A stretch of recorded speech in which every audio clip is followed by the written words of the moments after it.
ẹ̀yin tèmi báwo ni o ṣẹ́ wá lẹ́lẹ́lẹ́lẹ́lẹ́lẹ́lẹ́lẹ́ ṣẹ́ wá yes èmi ò lè ṣe kí n má wo Bisi Ologe Show èmi ò lè ṣe kí n má wo Bisi Ologe Show ó ti gbádùn jù o Bisi Ologe Show ẹ máa wò ó ẹ má gbé kúrò ńbẹ̀ o àríyá pọ̀ ńbẹ̀ ó ń ṣàn àríyá ń ṣàn Bisi Ologe Show iyọ̀ ni.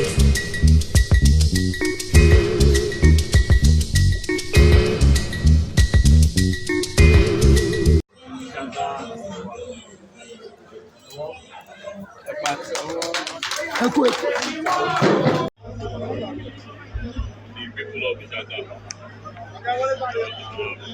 Sunday is Muslim Missioner Command.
Please don't forget to click on subscribe button.